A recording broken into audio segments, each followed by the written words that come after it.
Dear Level 3 students, Credit Hour System, Department of Socio-Computing at the Faculty of Economics and Political Science, Cairo University. Welcome back to our course named Social Network Analysis. Lecture 17. Hello. As usual, we start with a brief review, but I will not make a huge review today. It will be really brief because we have a big lecture today. So, in the previous lectures, we studied till now two main types of social networks or network constellations. We studied the random networks or Erdős-Rényi networks in which nodes are randomly connected with equal probability. And we also studied scale-free networks, which are networks in which nodes are not randomly connected and links are not randomly scattered inside a network.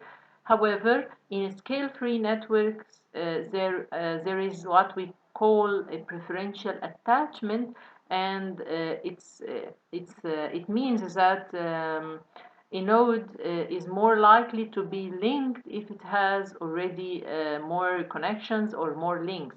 So the nodes with a higher degree have a higher probability to be linked, and the new nodes that will enter this network will preferentially choose the nodes with many connections because it will be more probable that they will meet one day.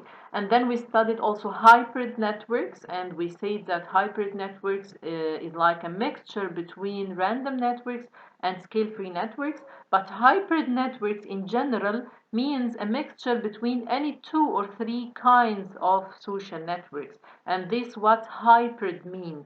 Hybrid means mixed. So hybrid networks are mixed networks, which are networks mixing one or more than one type of networks.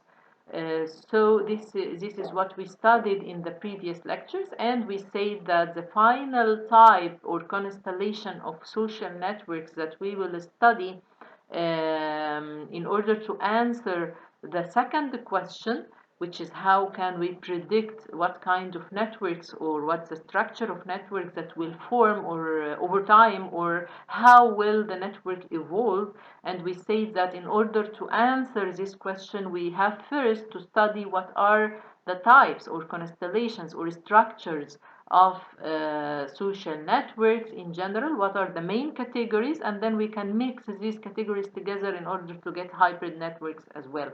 So the last type of networks that we will study in this regard is small world networks, and this is what we are going to study in details in this lecture, because I know we passed by the concept or the term small world networks before. I don't know whether you remember or not which lecture that we studied this in, but I want you to go back to your previous lectures and review the lecture with the small world phenomena, or that the main concept of small world networks that we have studied, because we are going today to study it in more detail and in more depth. So let's go to our new lecture. All right. So we did random networks, scale-free networks, and hybrid networks. Let's go to another constellation of social networks, which is the small world networks. That's really a technical term, and that comes from a non-technical code or a social code. It's like a proverb that people usually use a lot. People often use this term or quote a lot, sometimes at a party, and you hear somebody saying, "What a small world," right? You are also here, "What a small world." We have all heard some variations of this phrase. "It's a small world," or "What a small world," and so on. Often you have some unexpected connections with someone you just met or you have just met, or you have some friends in common or relatives That just seems like an incredible coincidence. The notion of small world networks tries to quantify this phenomenon. How connected are we all in reality? For example, at a party, the conversation is like that. Wait, is this Minna? Are you Minna? That the same Minna who is the sister of Malak, my sister's classmate? What a small world! Now check what happened here. What has just happened here? So, she's the sister of the classmate of your sister.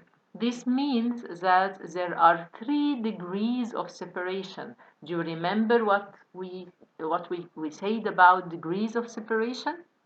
Yeah, it's the number of steps you have to pass by in order to reach another node. So when you see a person that is the sister of your sister's classmate, you have 3 level of separation, or 3 degrees of separation, because you have to pass by 3 steps in order to reach this person. What did we say? How many degrees of separation do you have on average to go around the world in a social system?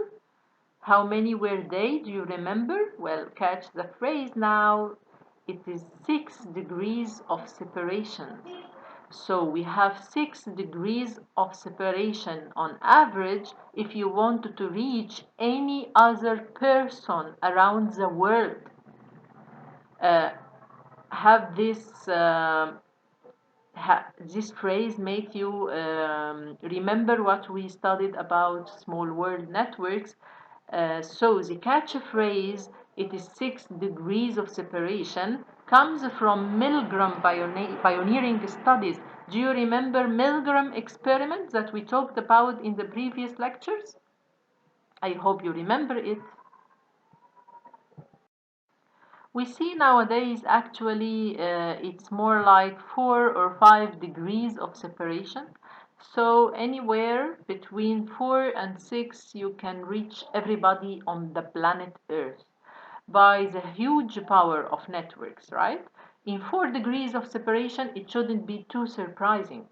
Additionally, social networks are usually not random, as I said before, so they are not erroneous like an idealized model.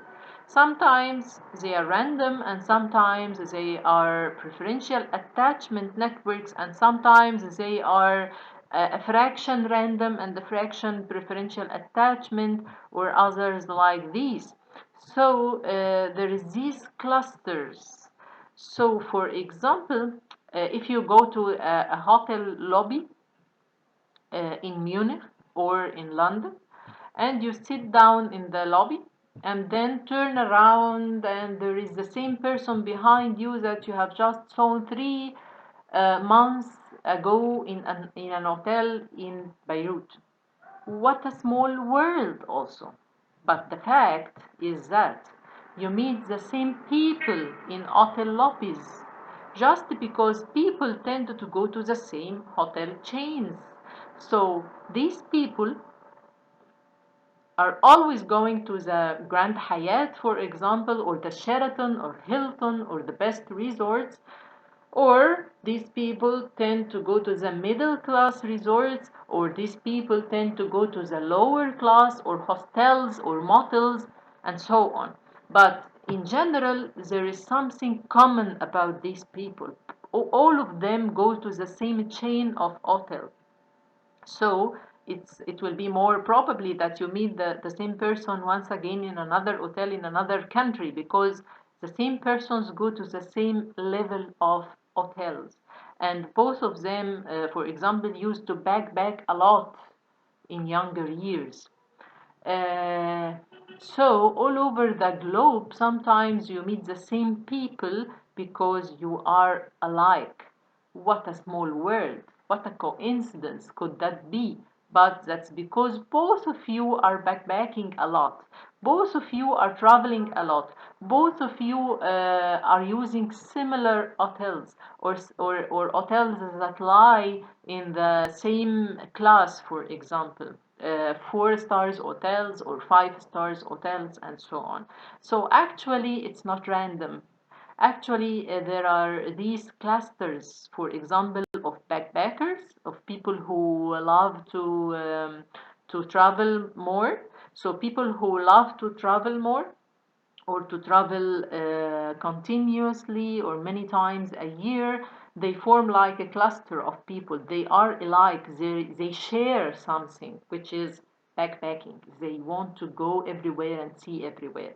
So they are a cluster. Also, there is another cluster of people, business people, for example, or if you are a scientist, and you used to join scientific conferences, so you will most likely you will travel more than once a year, and then you will join many conferences in many countries. So it's more likely that you will meet the people that you have met a year ago in another country in the other end of the planet. But this is not a coincidence. This is what we call clustering, because there is something common that you share. That's why it seems like a small world, but it has to do with a network structure, actually. Now, that doesn't only happen in social networks, but also in power grid networks, in neural networks, and it happens in many other forms of networks besides social networks. So again, I will keep pushing you to revise the previous lectures. What about the 6 degrees of separation? Did you revise the previous lectures or not yet? Do you remember or still forgetting? So I will remind you once again. In the 1950s, the social psychologist Stanley Milgram from Harvard tried an experiment to quantify this small world phenomenon. He did the following experiment back then in the days before email.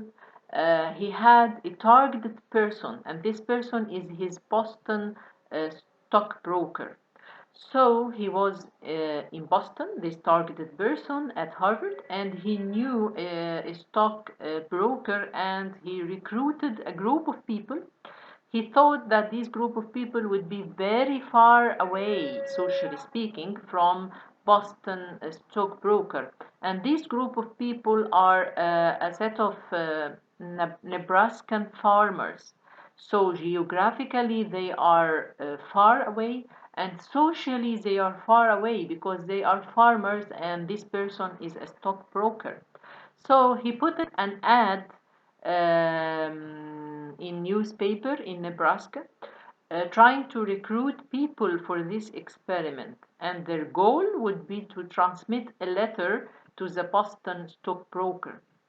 They only knew his name and that he was a stockbroker via people they knew well. That is, people they knew on the first name basis.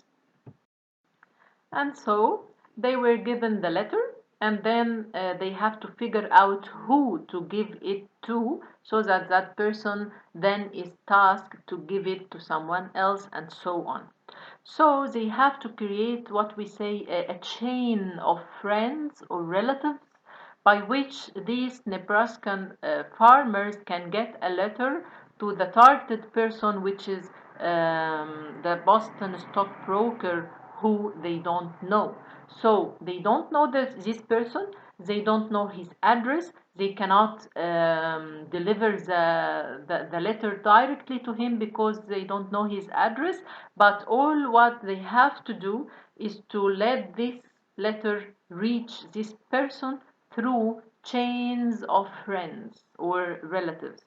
So they have to search about a friend or relative that could know another friend or network that could know another friend or relative who knows this person. This is the only way they can deliver this letter to this person or to this targeted person.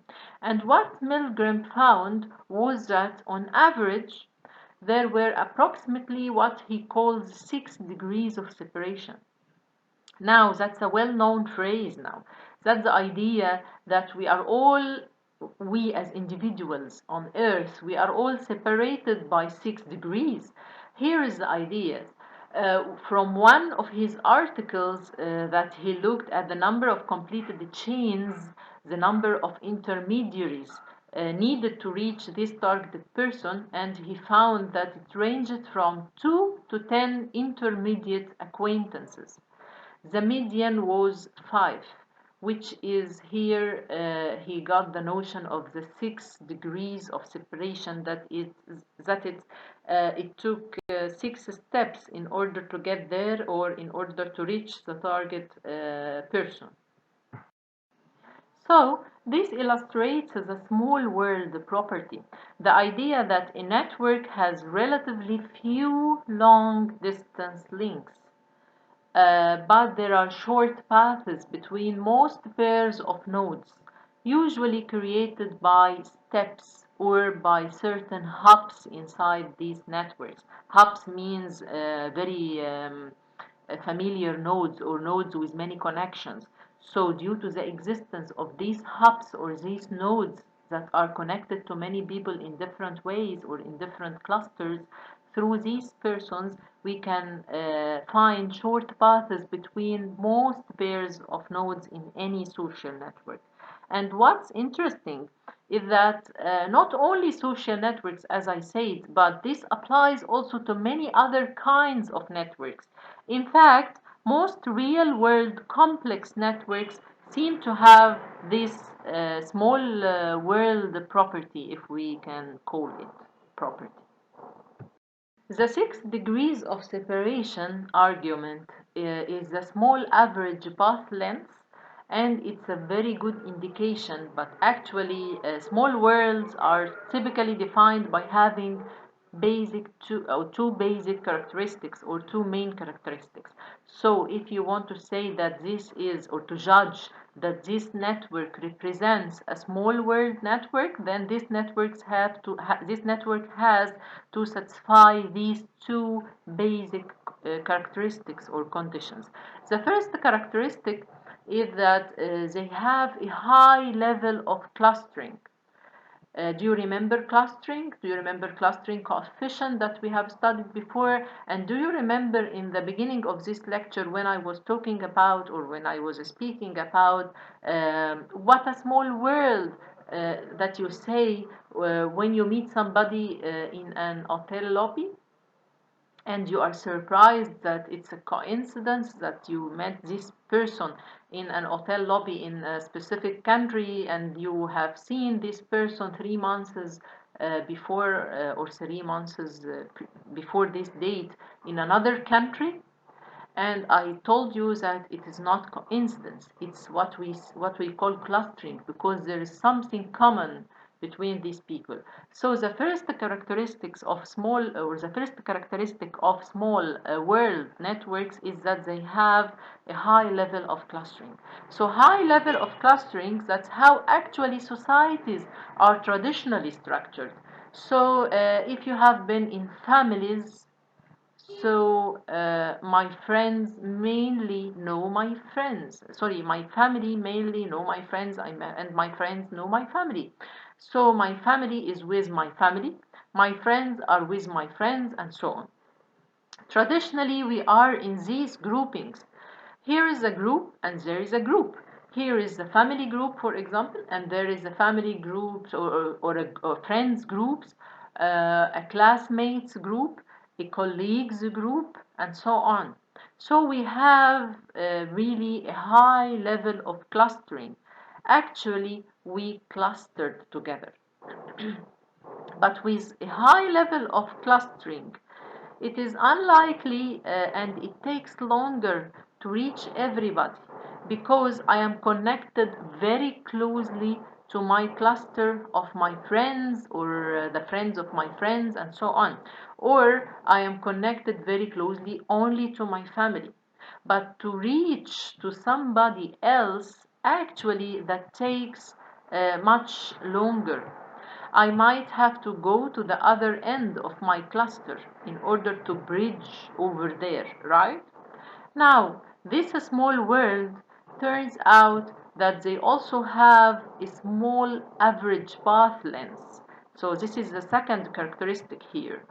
small average path lengths. So uh, small world networks are not only clustered, because if they are only clustered, it will take much more time in order to reach another person or another node which doesn't lie in your cluster. So you have to pass to a person in your cluster, and a person in your cluster will pass it again to another person in your cluster, and then you have to reach the end of the cluster in order to bridge to another cluster in which this person lies. So small world networks are not only clustered, but also they have another very important characteristic, which is a small average path length.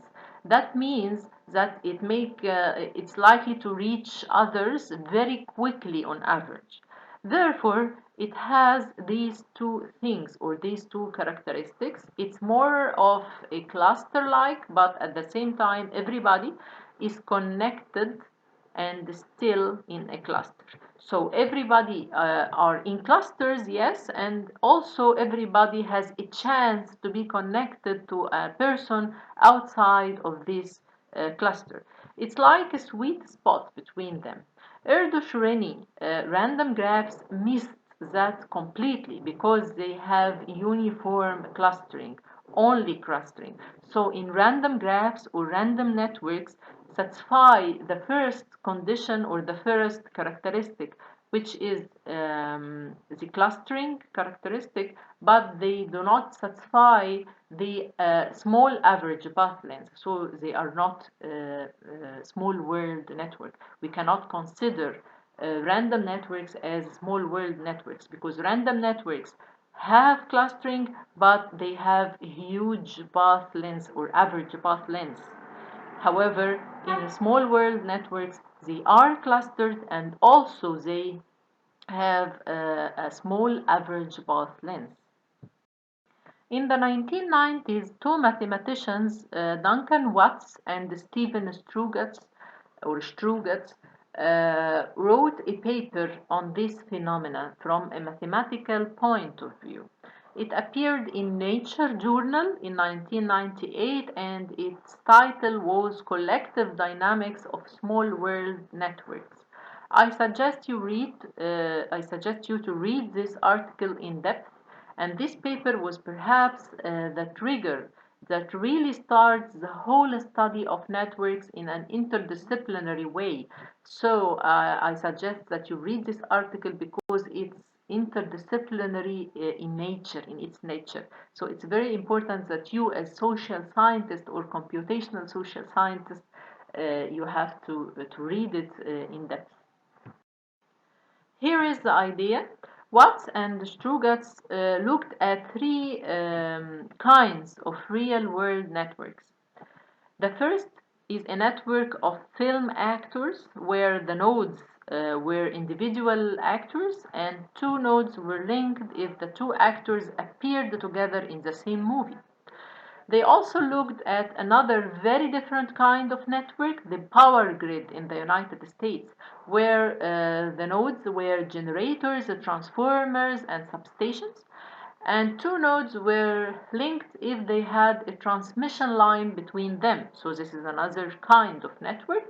And the third or the final kind of network they study is the brain of the worm C, where nodes are neurons, and two nodes were linked together if they are connected by a synapse or a gap junction. So we have three totally different types of networks.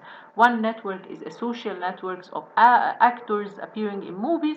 Another network is a power grid network in the United States. And the third network is the network of the brain, the neural network of the brain, and how neurons inside the brain are connected together in a network. So these are three totally different networks in nature. So is there any reason why these three extremely different kinds of networks should have anything in common? Well, what Watts and Strugatz found for the three real-world networks they studied was that neither of these naive guesses were correct. Here's some results reported in Watts and Strugat's paper. They report that for each of these three networks, they looked at the average distance between pairs of nodes in the given network. Do you remember the distance? The geodesic distance that we discussed before? So here is what they found for the average distance in this network, and they compared that with a randomly connected network and that has the same number of nodes and links. And you can see here that the random average path length, shortest path length, or the geodesic distance, is a little bit lower, but not too much lower.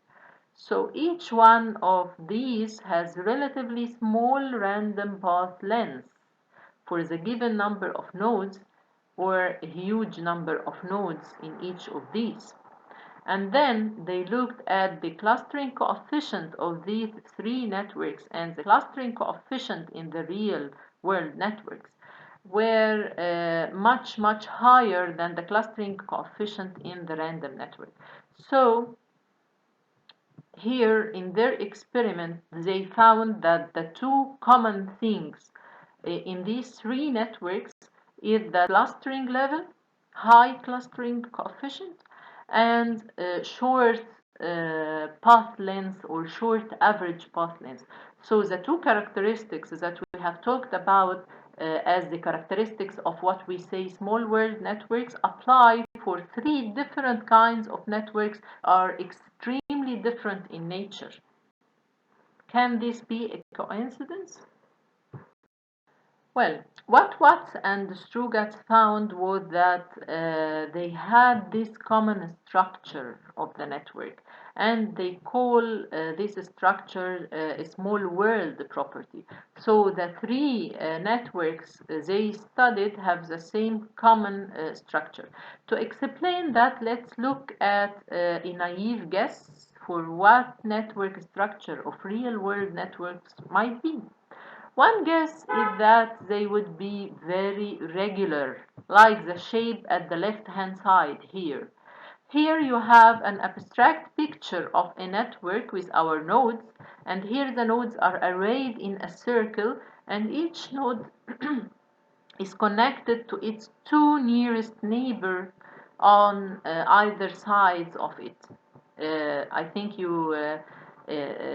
think this picture or this graph reminds you of Erdős-Rényi networks and the reminds you of what we call regular network. So this node, for example, is connected to this neighbor and to this neighbor, both neighbors on the right and the left, and the other node is also connected on this side and on this side, the two neighbors on its both sides, and so on. And exactly the same kind of connections for every node. So this is called a regular network. We talked about regular networks before, so I hope that this shape reminds you of regular networks. And it turns out that this is a regular network because every node inside this network has a regular number of neighbors, the same number of links connecting this node to two of its neighbors, and so on. If you scale up many nodes, or if you scale up to many nodes, has a very high average distance between nodes. It takes a long time to get via steps from one node to some other node to some other node to some other node, and so on.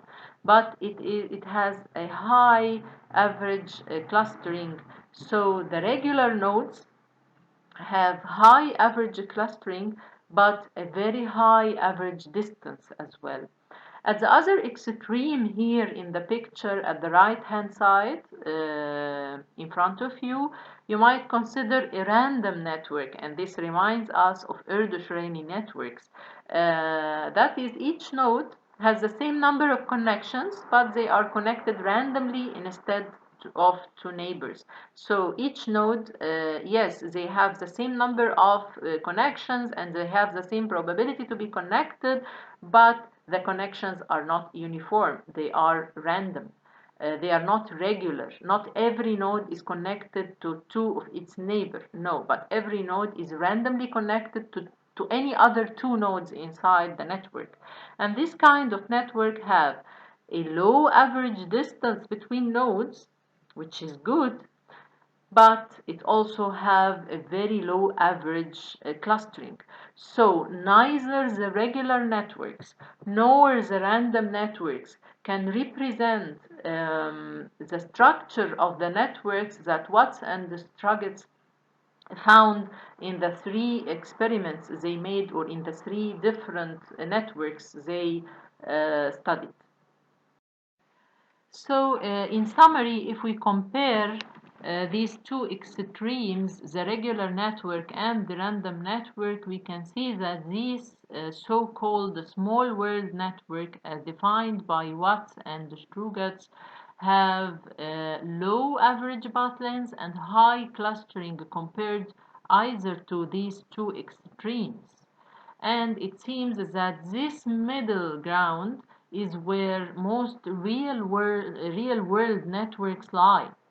That is, small world networks can be defined as having low average distance or low average path lengths between nodes and also high clustering in the overall network.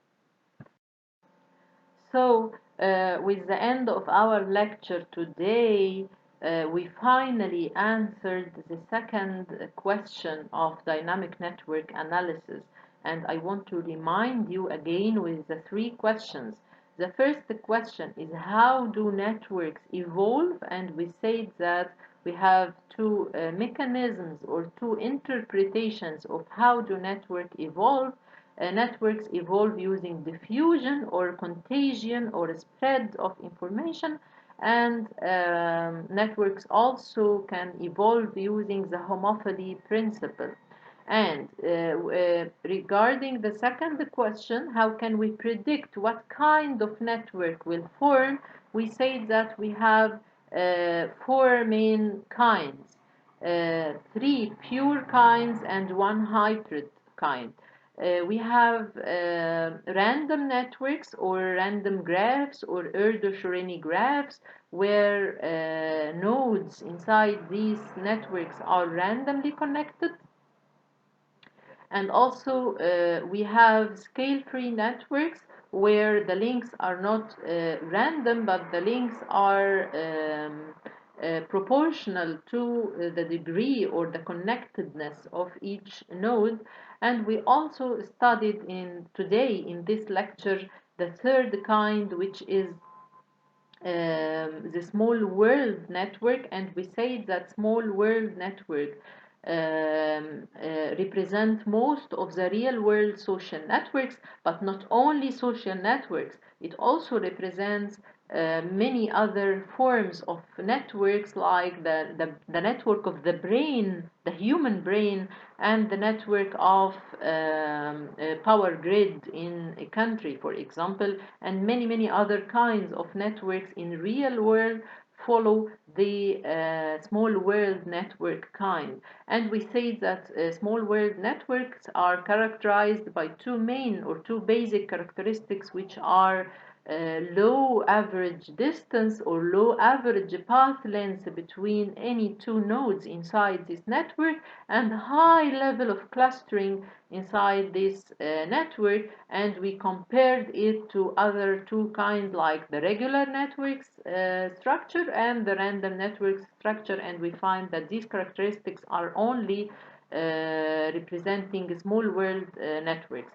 And we also studied in the previous lecture hybrid networks, which are mixture between two or more kinds of networks. So we made hybrid networks between, for example, random networks and scale-free networks, or we made hybrid models of random networks and geographic proximity. And now we studied the small world networks, and I'm wondering if you can make like a hybrid model or a hybrid network between the three different network kinds or network constellations that we have studied till now.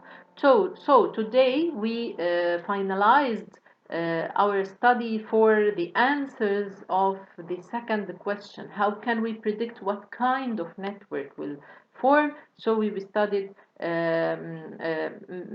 the majority of the network kinds that will form in reality or in real social systems. In the next lecture, we will start to answer, or in the next part of our semester, and it will be the last part of our semester, which is answering the third question of dynamic network analysis. How can we predict what will happen inside the network? So be prepared for the new part and the final part of our semester and of our course, social network analysis, from the next lecture, inshallah.